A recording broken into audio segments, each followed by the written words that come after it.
From risk management and incident response to threat models, security models, and the software development lifecycle, the CISSP exam includes models, processes, and frameworks that represent a massive amount of memorization effort spread across all 8 domains of the CISSP. And what if you'd like to actually understand their function and purpose? Today, we're going to fix that. I'll take you end to end through the 8 domains, covering the processes, models, and frameworks you need to know to clear the exam.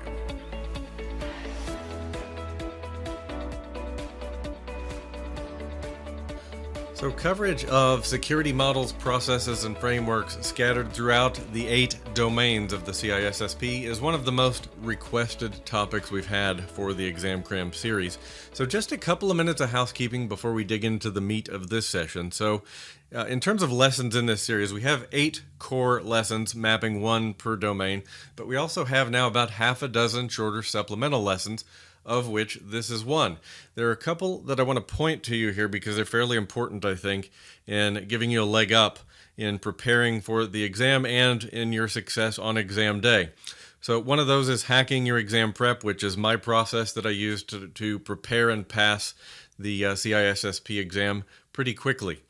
I also have one in here for you that will answer that question: how do I think like a manager? So if you want insights into how you put on that security leader hat and break these questions down on exam day more effectively, this video was described by one student recently as the most important video he watched in preparing for exam day. Also, you'll find videos on quantitative risk analysis formulas, memorization tips, and a drill down on cryptography. And as always, I'll have a PDF copy of the presentation available in the video description. Do hit the bell if you'd like a heads up when we drop new free learning content, and a thumbs up always helps us with the YouTube algorithm. If you haven't yet bought the official study guide, I do have a 50-question practice quiz available for you, no login required. And of course, as I always say, the official exam study guide comes with well over 1,000 questions, hundreds of flashcards, and at less than $60 US is the best deal in the house to help you prepare for the CISSP exam effectively and inexpensively. So let's dig into processes and frameworks in Domain 1, which is security and risk management. And our discussion in Domain 1 begins with risk management frameworks. And there's really one primary risk management framework referenced on the CISSP exam, and that is NIST 800-37. NIST is the National Institute of Standards and Technology. That's a non-regulatory U.S. agency. So that's the risk management framework for information systems and organizations. Now, I want to call out the steps in the process, and I'll add a little functional detail as we move through. So step 1 is categorizing your information systems. Then step 2, selecting your security controls. Step 3, implementing those controls. Step 4, assessing those security controls. So assessing their effectiveness. Authorizing those controls. So think of that as the stamp of approval. And then monitoring their ongoing operation and assessing their efficacy, their effectiveness. And then, of course, we repeat this process as necessary. There are 6 steps here that are mentioned. Now, if you actually go read the NIST 800-37 document, it's a great big PDF, and what you'll find is there are 7 steps mentioned there, and that's because sometimes some folks will consider preparing to execute the risk management framework as a step in the framework itself. So the way you'll see that laid out in the official exam prep guide are 6 steps, and prepare is mentioned before. And I tend to agree with that 6-step assessment. But this is the framework when it comes to risk management where you'll want to spend your time remembering. This is where memorization should happen. So also in the study guide, you'll see mention that you should look at some other risk management frameworks for use in the real world. And they call out Octave, FAIR, and Tara. So the key here is it mentions for use in the real world, which is code for don't worry about these for the exam because they're not likely to come up. So because it's mentioned briefly in Domain 1, I thought I would just comment on business continuity planning right now, and that's that you'll be expected to be familiar with BCP issues that pertain to security, anywhere from the strategy development phase of the process all the way down to training and education after implementation. We're going to talk about BCP and business impact analysis in Domain 7, so let's park this for now and focus on threat modeling. So threat modeling can be proactive or reactive, but the goals are to eliminate or at least reduce threats significantly. And your threat modeling approaches can take one of three common forms. They can focus on assets, where asset valuation is used to identify threats to valuable assets. We want to focus our spending on assets that have value to the business, right? Focusing on attackers is another common approach, where the process is focusing on the attacker's goals. And then finally, focused on software, where considerations center on potential threats against the software the organization develops or implements. So let's talk through a few of these models, remembering that they can focus on assets, attackers, or software. So one of the more common threat modeling frameworks, and it's mentioned in the CISSP, is Stride, which was actually developed by Microsoft. So remember that in case it gets called out as a detail in a question. So the Stride model focuses on the potential threats. So spoofing, tampering, repudiation, information disclosure, denial of service, and elevation of privilege. So because these were developed by Microsoft, we see this as a software focus, right? It's focused on potential threats to software. And I believe most of these are going to be pretty well known to you. Repudiation might be a term that you're not super familiar with, and that's the ability of a user or an attacker to deny having performed an action or an activity. And that often takes the form of the attacker staging the situation to blame someone else. And then there's spoofing, that involves falsified identity, tampering, which is data manipulation, at rest or in transit. But remember, Stride is developed by Microsoft, and remember the terms there that map to the acronym, right? All right, so moving on in the threat modeling discussion, let's talk about PASTA, which focuses on developing countermeasures based on asset value. And there are 7 stages of PASTA, but the key here, it's a threat modeling approach that focuses on asset value, which really gets to the heart of the matter, right? Because when we're dealing with risk management, it really comes down to implementing cost-effective control. So when we're modeling threats, focusing on asset value is a great idea. Okay, moving on, there's the VAST threat modeling approach, which stands for Visual, Agile, Simple, Threat. So this is based on Agile project management principles. So the bottom line goal of VAST is to integrate threat management into an agile programming environment. So next up is the DREAD model, which is based on the answers to 5 questions. So damage potential. So how severe is the damage likely to be if the threat's realized? Reproducibility. So how complicated is it for attackers to actually reproduce, to implement the exploit? Exploitability. So how difficult is it to perform the attack? Affected users. This is really about headcount, right? How many users are likely to be affected by the attack as a percentage? And that could mean internal users, and that could mean pay the bills users, your customers. And then discoverability. So how difficult is it for an attacker to discover this weakness? Because a significant weakness 5 or 6 layers deep in our defense in depth may not be such a big problem for us. So certainly something we might want to address, but maybe we'll push it down the priority list.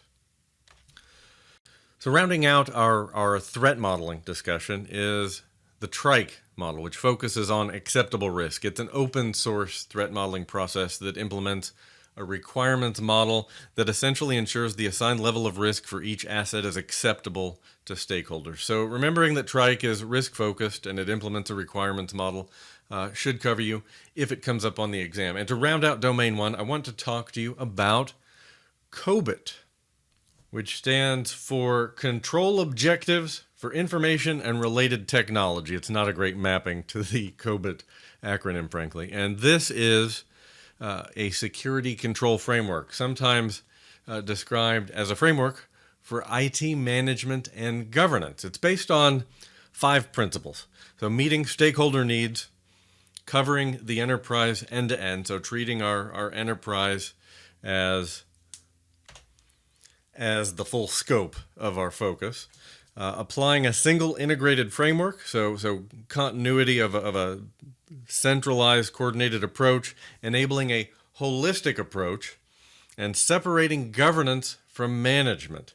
So holistic approach and separating governance from management are key concepts there, I think, and we're expecting to see little or no coverage on the CISSP exam. In fact, the official study guide mentions it only briefly and goes on to promise that there's going to be no real depth of coverage on the CISSP exam, so this should get you through with the basics around COBIT. So let's move on to Domain 2, which is asset security, and I have just one model I'd like to put in front of you for Domain 2, and that's the data classification model. So we're going to look at data classification for government entities and non-government or public entities, the commercial space, for example. And this is government in the context of the U.S. government, right? So bearing that in mind. So we'll start with Class 0, which is unclassified information, called public information on the non-government side of the house, which results in no damage if exposed. And moving up the pyramid here, we have confidential information called sensitive in the public space, which could damage national security if exposed, could damage the organization's ability to compete, could expose the organization to liability or risk. Moving up the pyramid, we have secret information called private information.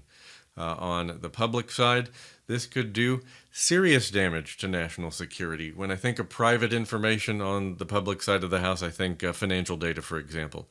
I think about identities. And then moving up to Class 3, we have top secret information and confidential or proprietary information. So these would result in exceptionally grave damage to national security on the government side, or to a company's ability to compete on the public side. When I think about confidential and proprietary, I think about things like intellectual property, like trade secrets. And you need to remember these 2 classification hierarchies individually, but I wanted to put them on the same sheet here because you'll notice that they have some terminology in common, right? Serious, exceptionally grave, etc. And with that being said, let's move into Domain 3, which is security architecture and engineering. So Domain 3 includes some drill down on 3 sets of evaluation criteria designed to evaluate the security criteria around systems and products. So the first of these is ISO IEC 15048, also known as the Common Criteria. This was established to enable objective evaluation around a product or a system based on a defined set of security requirements. Okay, this is really the gold standard. So you're also going to see mentioned Trusted Computer System Evaluation Criteria, which is an earlier system for evaluating computer security. And then you'll also see Information Technology Security Evaluation Criteria, which was actually an attempt to create a security evaluation standard in Europe. Basically, though, the Common Criteria has replaced both the Trusted Computer and Information Technology standards there. So TCSEC and ITSEC have been supplanted by Common Criteria, so that's where you're going to want to put your focus. You can't forget about these other 2 entirely. I'll explain why in a moment. First, though, I want to drill down and break down Common Criteria for you just a bit. I want to give you a quick visual of Common Criteria as a process. So it starts with a description of the assets that we need to evaluate, and then identifying the threats to those assets, the potential threats, and then analyzing and rating those threats, quantifying, prioritizing. And based on the output of those first three steps, then determining what our security objectives are for the situation, for the product or the system that we're dealing with, and ultimately establishing our functional requirements. So really what you have here amounts to a 5-step process that you could then repeat and refine as necessary. So you're making some assumptions, establishing security policies based on the assets you're dealing with and the threats to those assets. You're performing some risk analysis, and then establishing your objectives based on the system you're evaluating and the environment that it's going to operate in. There are actually two flavors of common criteria. There's the Community Protection Profile, or CPP, which I think you're going to see a little less on the exam. It comes with, it's a black box system that comes with predefined requirements, or let's call them standardized sets of requirements, whereas the EAL, the white box flavor, allows for greater scope and flexibility in defining the set of claims. Now, the study guide says that you will need to be prepared to list the classes of TCSEC, ITSEC, and common criteria. So these are the levels of each of those systems. Now, remembering that TCSEC and ITSEC are legacy, right? They've been supplanted. They've been replaced by common criteria. The official study guide calls out the evaluation assurance level, the EAL, the white box version of the levels. And they're listed for you here. And I'm also going to put them for you here with a tighter description according to the common criteria from EAL 0 up to EAL 7, with EAL 7 being the more mature end of the scale. So as I mentioned, it's called out that you should be prepared to list the levels within these three different standards for evaluation criteria. But if I were going to prioritize my effort, I'd be looking at common criteria because that's the current standard. Now we're going to shift gears and talk about security models. Now this is a big area of memorization for the CISSP exam, and I think there's a question that gets forgotten a lot of times when it comes to security models, and that's what exactly is the purpose of a security model? Well, number one, it provides a way for designers to map kind of abstract statements about security into a security policy. So really, at the end of the day, I think this is the most plain English way I can explain it as I understand security models. It determines how security will be implemented, which subjects can access a system, and which objects they will have access to. Remember, the subjects are the people of the systems that are accessing, and the objects are the resources that they have access to. So we talked about these back in Domain 3, but subjects and objects. So that's a good base definition, I think. So the other thing you're going to see come up in security models are three properties that will be mentioned repeatedly when you're talking through the different security models. So there's the simple security property, which defines rules for read, generally speaking. Then there's the star security property, which describes rules for write. And then there's the invocation property, which are rules around invocations, calls, such as calls to subjects. So with that bit of context out of the way, I want to dive in here and talk about how I break up security models so I can remember all of this material more effectively. So I start by looking at which security models focus on integrity and which focus on confidentiality, because all the models that you're going to remember focus on one or the other, integrity or confidentiality. So if I can break these up into those two buckets, I'm kind of chunking the information. I'm breaking the information into smaller chunks. So on the integrity side, we have BIBA, which is a state based on a state machine model. We'll talk about a state machine model here in just a bit.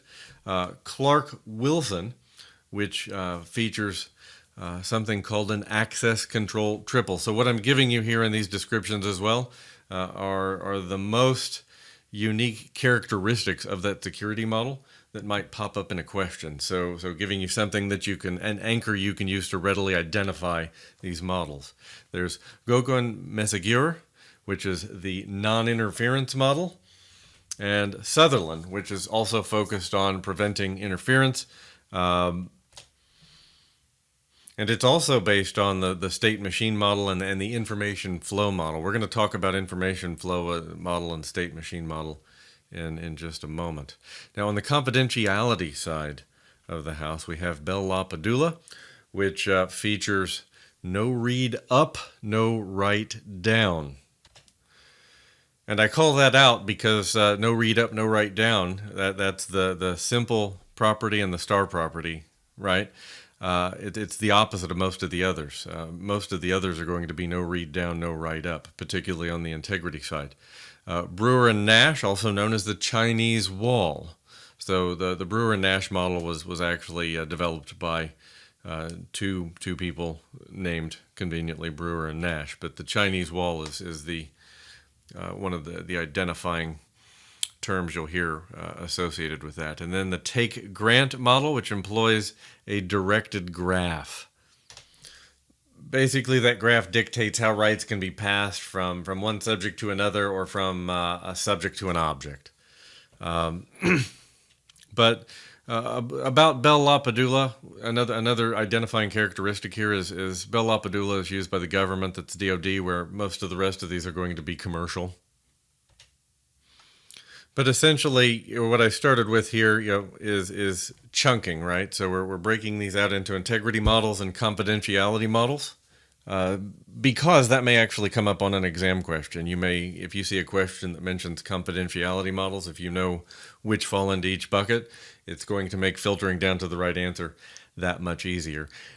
So Bell LaPadula, this is a state machine model that enforces confidentiality. So a state machine is a concept used in designing computer programs. Let me break that out for you separately in just a moment. But Bell LaPadula is a state machine model that enforces confidentiality.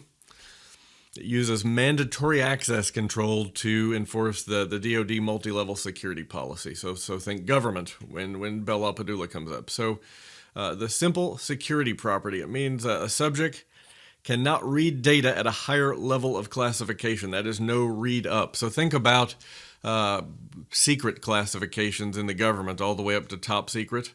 So a subject at G14 can't read up to security at G15. I'm making up that classification, but you get my point. And then the star security property says the subject cannot write info down to a lower level of classification. There's no write down. So what that would mean is if I'm at G15, I can't just unilaterally declassify some information or down classify information from G15 to G14 so other people can read it.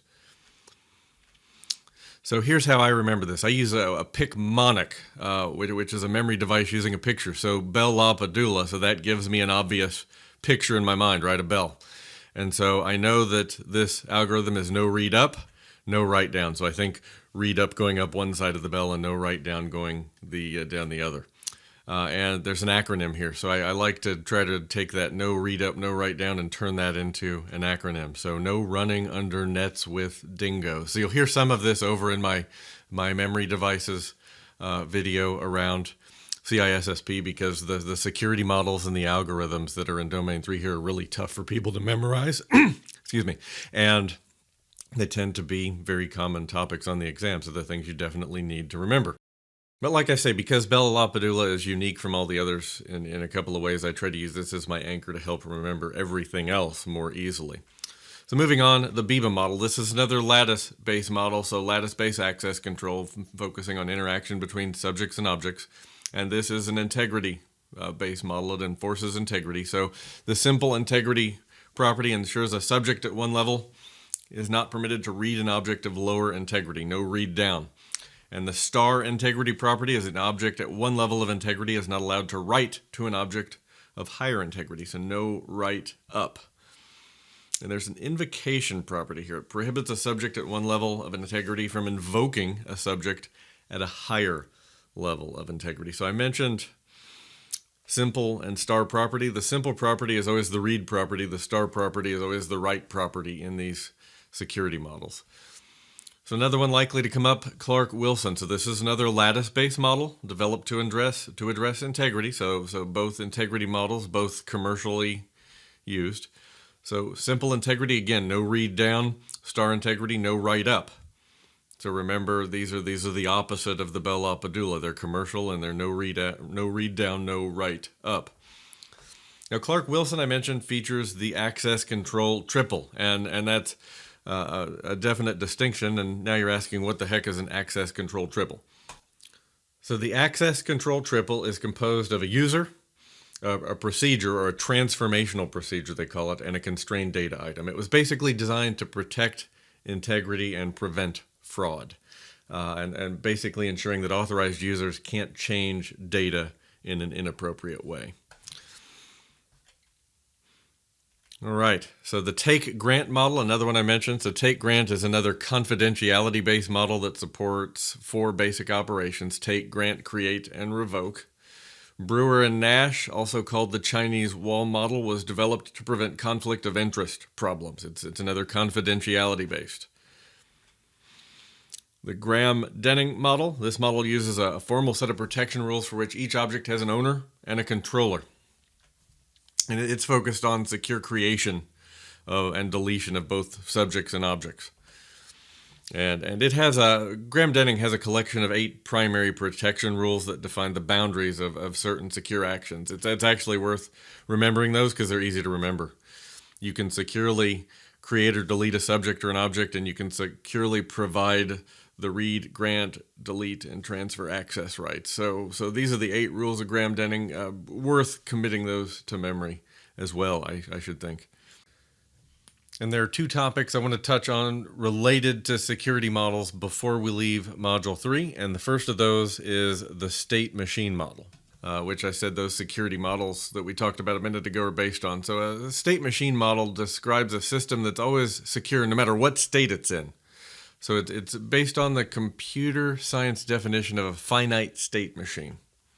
So a state is a snapshot of a system at a specific moment in time, and all your state transitions, the transition from one state to another, has to be evaluated, like the transition from on to off, for example. But if each possible state transition results in another secure state, then a system can be called a secure state machine. So that's the key. And an information flow model focuses on the flow of information. Information flow models are actually based on a state machine model. So Biba and Bell-LaPadula are both information flow models. Remember, they were looking at no read up, no write down. They're talking about the flow of information in read and write, to simplify that. Bell-LaPadula in preventing information flow from a high security level to a low security level, right? Remember, it was no write down. And Biba focuses on flow from low to high. Remember, no write up. So Bell-LaPadula focuses on enforces confidentiality. Biba focuses on integrity. Now we're going to move on to domain 4, which is communication and network security. And there's only one model I'm going to call out in domain 4, and that is the OSI model. You will be expected to be very familiar with the OSI model. So there are 7 layers here, going from physical up to the application layer at 7. So the physical is typically considered layer 1, application layer 7. I have 2 memory devices here, 2 acronyms you can use to easily remember these layers if you struggle. So if we look at going up, we have please do not throw sausage pizza away. And you can actually go the other direction with all people seem to need data processing. I actually like this one better because it's also relevant to the topic at hand. So that tends to make a memory device better when it's relevant. But those are some acronyms you can use to lock this in. You'll also be expected to be familiar with the protocols and services that happen at each layer. So as you see at the physical layer, you have things like Ethernet. At the data link layer, ARP, SLIP, PPP, network, ICMP, IP of the TCP/IP pair. Layer 4, your transport layer, we have TCP. SPX is actually the Novell equivalent from the old IPX, SPX days. At the session layer, server message block, RPC, network file system, SQL Server. When we get to presentation, we have encryption protocols and format types, and then at the application layer, a host of protocols. So make sure you're familiar with where protocols fall in the stack. It may come up on the exam. So moving on to domain 5, which is identity and access management. We have one lifecycle management framework we need to talk about here, and that's the identity and access provisioning lifecycle, which refers to the creation, management, and deletion of accounts, of identities. Essentially, there's creation, then management of that identity through its lifetime, role-based access control, ensuring least privilege, and then deletion of that identity at the end of its life cycle. And key consideration there is that accounts should be deprovisioned promptly upon separation of that employee from the organization. And moving on to domain 6, which is security assessment and testing. And we have one framework we need to touch on here, and that's NIST 800-53A, which is assessing security and privacy controls in federal information systems and organizations. And although this calls out federal information systems, it can certainly be applied in non-government situations in the commercial space, for sure. But this publication calls out best practices in conducting security and privacy assessments. And under NIST 800-53A, assessments can include 4 components. So there are specifications. These are the documents associated with the systems being audited. There are activities, which are the actions carried out by the people within an information system. There are mechanisms, which are controls used within a system to meet the specifications. And then finally, the individuals, the people who implement specifications, mechanisms, and activities. So the people who implement the first 3 elements. So make sure you're familiar with the purpose of NIST 800-53A and these 4 components, and I think you're in good shape. And let's move on to domain 7, which is a bit larger, and domain 7 focuses on security operation. We have a few to touch on in domain 7. Not surprising, because security operations is a big topic. So the first process or framework we want to talk about is change management. And you want to commit to memory the 6 steps of the change management process: request, review, approve or reject, test, schedule and implement, and document. So you could come up with a memory device for change management. I tend to just remember the first word in each of those steps because it's a pretty intuitive process, right? We request the change. The change approval board reviews the change.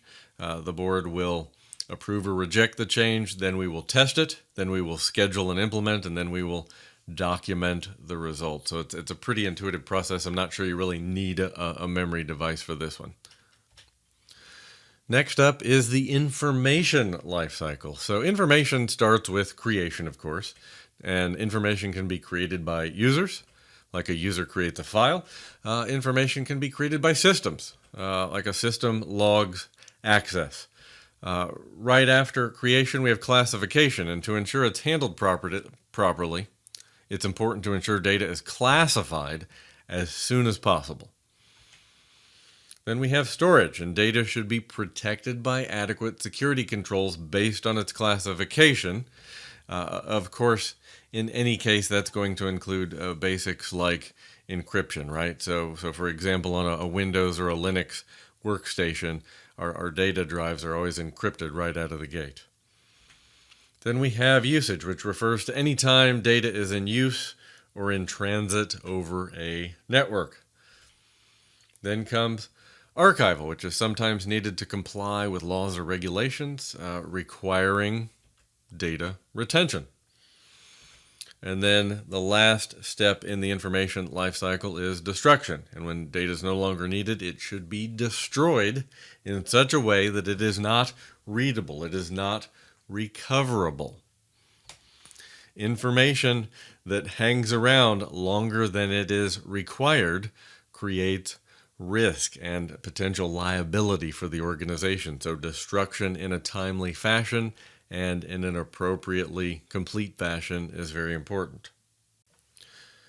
Incident response is quite likely to come up on the exam, and the primary incident response framework you can expect to hear about on the CISSP exam is from NIST 800-61, which is their guide to computer security incident handling. It's a 7-step process, which in order, the steps are detection, response, mitigation, reporting, recovery, remediation, and lessons learned. We'll break down those steps in just a moment, but first, I want to touch on a memory device to help you remember these steps in order. DRM, RR, RL, the first letter of each of those steps. Drum roll. Not spelled exactly right, but it certainly sounds the same when you look at it, right? So drum roll is how I commit those 7 steps to memory. And if we break those out, so we have detection, which might include our monitoring tools, intrusion prevention, firewall users, notification to management of the help desk. We have response, triage. Is it really an incident? Here we have a decision to declare, yes, this is an incident. Mitigation. So this is our first containment effort or step. This is where we create our response team. Reporting to relevant stakeholders, customers, vendors, law enforcement. Recovery, returning to normal operations. Then in the remediation step, we're addressing root cause, and then lessons learned, where we talk through what happened. This helps prevent recurrence and improves our incident response process. So those 7 steps, if I just lay them out here again, I want to just call out some key details that you want to commit to memory for the exam, okay? So limiting damage happens in the response phase. That's where we initially respond to the incident. Mitigation is where we contain that incident. We contain the scope. Reporting and recovery are management decisions, incidentally. So just park that in the back of your mind. And then remediation is where root cause analysis is addressed. If you have questions that come up on the details beyond the 7 steps, these are the 4 areas that I think you'll see questions on. So you may just want to commit these to mind. So back in Domain 1, I mentioned business continuity planning comes up in Domain 1. It also surfaces in security operations in Domain 7. So I thought we'd just cover it here. And I want to talk a bit about business continuity, the steps in the process, and disaster recovery. So the 4 main steps of business continuity planning, straight from your official study guide, include project scope and planning, then your business impact assessment, then continuity planning, and approval and implementation. So assessment of business impact happens within the BCP process. So step 2, business impact assessment, that's where that key aspect of impact analysis happens. So the goal really of BCP is efficient response to enhance a company's ability to recover from a disruptive event promptly. So it's more than just the technical aspects of recovery. It's really looking at the business as a whole and the communication within the different business units and the processes that need to occur, the resources that are going to need to be available for people to resume work in a recovery scenario, even if the business can't go right back to normal after day 1. Recovery might mean that folks are working from home for a time, for example, or people are working from a different branch office for a time. So business continuity planning versus disaster recovery planning. What's the difference is a pretty common question I hear. And if I were to generalize this, to just call it out in high-level terms, business continuity planning focuses on the whole business, where disaster recovery planning tends to focus more on the technical aspects of recovery. business continuity is going to cover communications and process more broadly, in other words. Another way to think about it is business continuity planning is this big umbrella policy, and disaster recovery planning is part of that. For the exam, definitely commit the 4 steps of business continuity planning to memory. So those could well come up. Patch management is another life cycle you'll want to be familiar with. And this is another one of those that's pretty intuitive. So you scan networks, identify vulnerable systems, download and deploy patches, generate status reports, and update vulnerability details from those vendors, and then rinse and repeat. In the world of Windows, this is something you do every month. And certainly within that patch management system, whether it's a Windows-based patch deployment or Linux or your network devices, generally speaking, the system itself will have some sort of reporting mechanism to tell you if you're missing critical patches. Another way to do it, though, a nice additional layer of an external check, if you will, is vulnerability scans. And quite typically, I'll see in organizations when we have that quarterly penetration test, which is usually accompanied by a vulnerability scan on the front end, that will identify systems with missing patches. So just note to self there. So moving on to domain 8, which is software development security. So for the exam, you're going to be expected to be familiar with software development maturity models. So these models help organizations improve the maturity of their software development processes and ultimately the quality of their software by following an evolutionary path from ad hoc, chaotic development processes to mature, disciplined software processes. So for the exam, you'll want to know the Software Capability Maturity Model, or sometimes simply called the CMM, the Capability Maturity Model integration, and the Ideal Model. Now, CMMI is one that was penciled in here later in the process, and certainly you'll see it on a few of the CISSP cheat sheets. I'll explain why in just a moment. So the Capability Maturity Model for software development. This is a 5-step model for measuring software development organizations developed at Carnegie Mellon University. So level 1 is initial. There's no plan. This is ad hoc.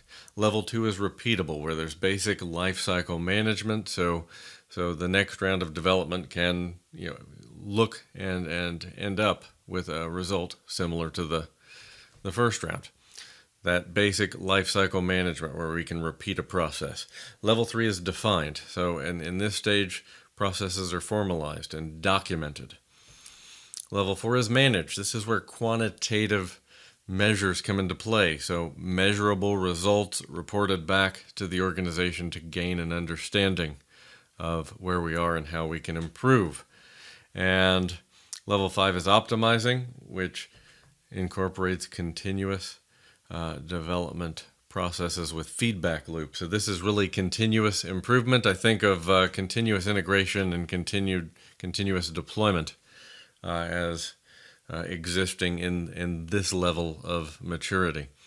The Capability Maturity Model integration also comes from Carnegie Mellon, and you're going to recognize these 5 steps. Unpredictable, poorly controlled, and reactive is level 1, initial. Level 2 is repeatable, characterized for projects, and it's a managed process. This is basic lifecycle management is how it was defined in the software capability maturity model. But so far, we're 2 for 2, the same titles for these levels. Level 3, defined, which broadens the scope to the organization and incorporates a more proactive approach. This is where we have a more formal documented process. Level 4 is quantitatively managed. This is where we're seeing quantitative measurement and reporting. And level 5, optimizing, which is focused on continuous process improvement. So you'll notice the language of CMMI is a little broader and a little more process focused. And levels 3 through 5 do require peer reviews or called out. And the question may come to your mind here, how does CMMI really help us in a security context? Well, the reality is we can only really improve when we know where we're starting from and where we need to go and the steps we need to take in between, going from very immature to very mature.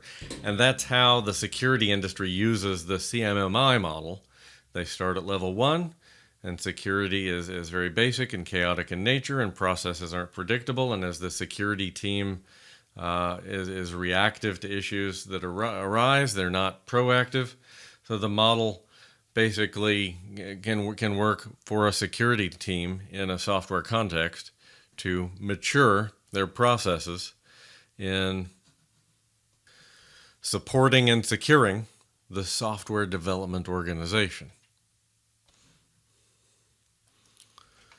And the ideal model is another capability maturity model that implements quite a few of the CMM attributes, the software capability maturity model attributes. So the stages of the ideal model are initiating, diagnosing, establishing, acting, and learning. So you'll notice that the title of each stage of the ideal model spells out the acronym IDEAL. And like the other capability maturity models, you're moving from an area of a state of low maturity to a state of high maturity. And while the stages don't map one-to-one with what we saw in the software capability maturity model or CMMI, you can find some overlap here for sure. And the exam will expect that you're familiar with the software development lifecycle, the SDLC. You'll hear some instructors call it the systems development lifecycle, SDLC. We're going to refer to it as the software development lifecycle. Certainly both of those phrases appear in the official CISSP study material. In Domain 8, when we're talking about software development security, we're a little more software focused for sure. Although these steps could certainly apply to development of infrastructure or infrastructure as code solutions. So step 1 is requirements analysis, followed by solution design, then implementation, then testing, then evolution, capturing new features, new needs, and repeating that process. So one could certainly look at that and understand how that would apply equally well to software development or solution development for infrastructure solutions or cloud infrastructure, for example, and securing of both. And that sort of iterative and evolutionary process thinking appears in various forms in several software development models that may come up on the CISSP exam. So just quickly here to give you an easy way to remember software development lifecycle, created a little memory aid, a little mnemonic device. Real developers' ideas take effort. Just to tie those stages into your memory there. So let's talk about software development models that may come up on the exam. So there's the Agile model, which is based on 4 principles. Individuals and interactions over processes and tools, working software over comprehensive documentation, customer collaboration over contract negotiation, and responding to change over following a plan.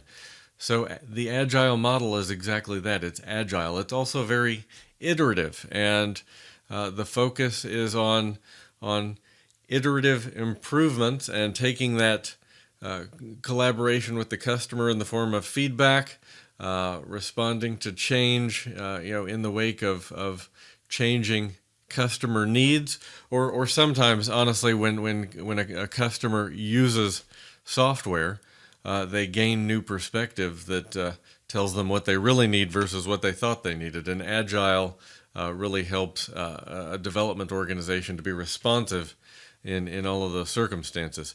Agile was first described in the Manifesto for Agile Software Development back in 2001, but a very widely adopted model for software development. So another software development model is the waterfall model. So this is a 7-stage process that allows for return to the previous stage for correction. So it starts with system requirements, then software requirements, then design, then a detailed design, code and debug. So we could think of that as implementation if we go back to the software development lifecycle, testing, and then operation and maintenance. So certainly more steps, but if we go back to the software development lifecycle, we can see the similarities, right? So waterfall is a process that really requires analysis for the entire project and then design for the entire project.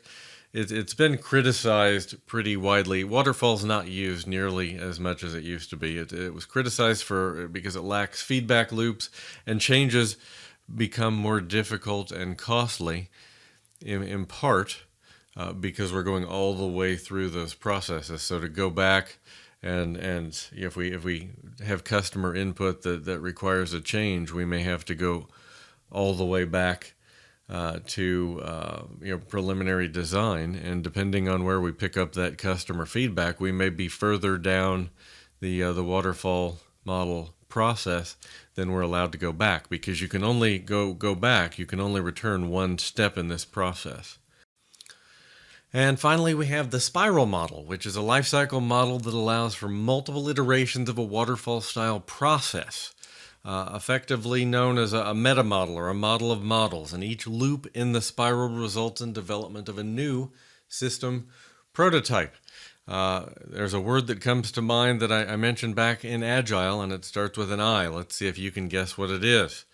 It really provides a solution to the major criticism of the waterfall model, in that it allows developers to return to the planning stages as demands change.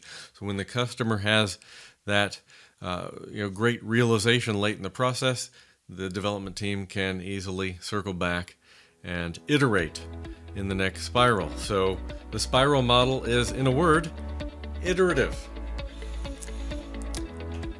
And that does it for our deep dive into models, processes, and frameworks in the CISSP exam. I hope you're enjoying the series. If you have any requests or questions, feel free to leave a note in the comments. Give us a like and subscribe so you get a heads up every time we drop a new free learning video. And until next time, take care and stay safe.